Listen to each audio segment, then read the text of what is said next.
There's a moment in every deep dive into wartime history where a detail hits you so hard it rewrites what you thought you knew. And this one does exactly that.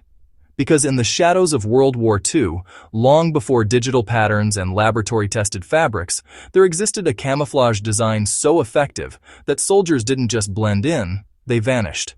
Enemy patrols scanned the trees, stared straight at them, and still never saw the men crouched just a few meters away. This isn't myth, exaggeration, or nostalgia. This is the quiet, underrated brilliance of a pattern that turned ordinary troops into ghosts. Welcome to History's Survival Code, where we uncover wartime innovations that still outsmart modern gear. Today we're going deep into the story of the World War II camouflage that became a weapon in its own right. And when you understand why it worked, you'll realize this wasn't just fabric, it was psychological warfare stitched into cloth. By the late 1930s, most armies still treated camouflage like a checkbox. Pick a dull color, stitch a uniform, send it to the front. But the brutal reality of World War II combat, especially for scouts, snipers, paratroopers, and commandos, demanded far more than a muddy shade of khaki. Specialized units needed camouflage that didn't just blend.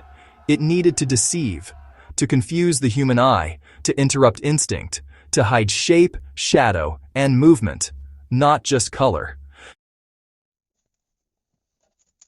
And out of field experimentation, optical studies, and thousands of hours spent crawling through mud and underbrush came a pattern that would quietly change the science of concealment. The British Denison brushstroke design, hand-applied, irregular, imperfect in all the right ways, and revolutionary the moment it hit the field. What made the Denison so shocking wasn't the number of colors or the complexity of the print. It was the relationship between those colors and the environment. The strokes were long, unpredictable, and intentionally uneven. They didn't add visual noise. They shattered the human outline. At long distances, the tan base blended into European terrain so naturally that a motionless soldier could become part of the landscape. But here's where the genius kicks in. Up close, the streaks of green and brown didn't look manufactured.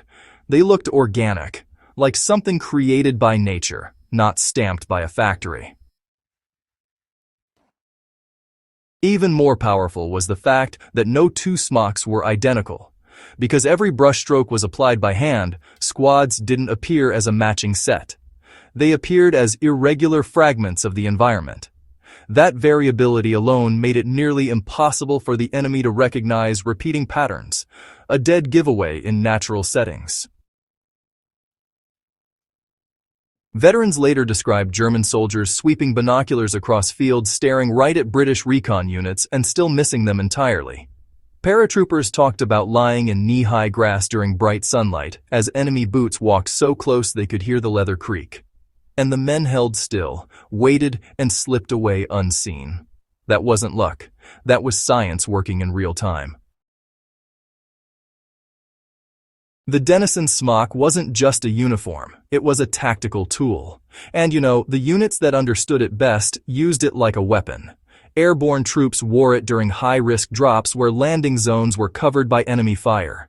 Commandos relied on it during nighttime coastal raids where every shadow mattered. Recon soldiers used it during long crawls across open terrain when even a single misplaced glint of fabric could get them spotted.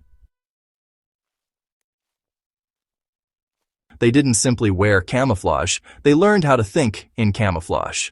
A commando team moving at dawn would use the rising light angle to their advantage, letting the brushstrokes break up reflections. When they paused, they didn't just stop. They stopped into the environment, aligning the darkest streaks on their smocks with the natural shadows on the ground. In that moment, their bodies dissolved into the terrain. Silhouettes gone, edges gone, meaning gone. Modern soldiers still study these techniques, and survivalists should too. Let's bring this into today's world, because here at History's Survival Code, the goal isn't to admire history, it's to learn from it. The first takeaway is simple. Match the scale of your camouflage to your environment. The Denison wasn't tiny, busy patterns. It used long strokes that broke the shape of the human body. That's why it worked up close, at mid-range, and even 100 meters out. Gear today works the same way.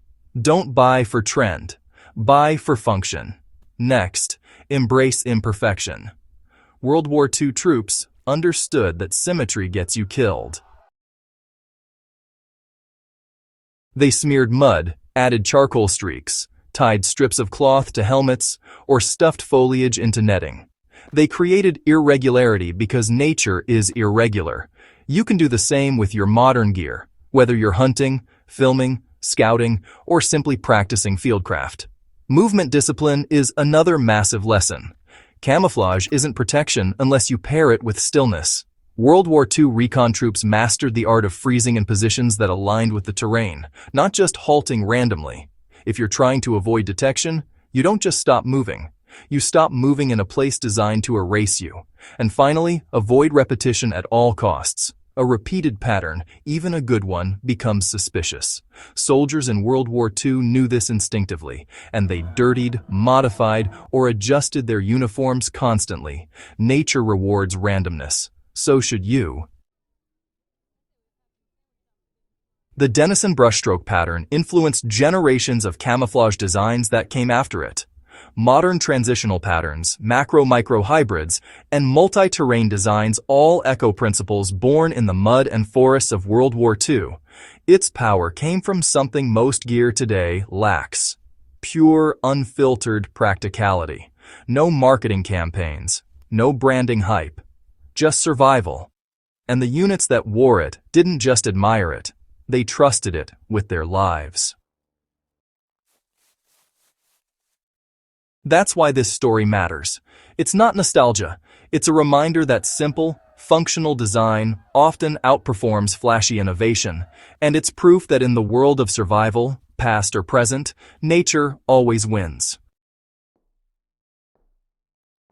If you enjoyed this breakdown and want more forgotten wartime wisdom decoded into real survival insight, make sure you subscribe to History's Survival Code, drop a comment, and share this video with someone who respects serious history the way you do.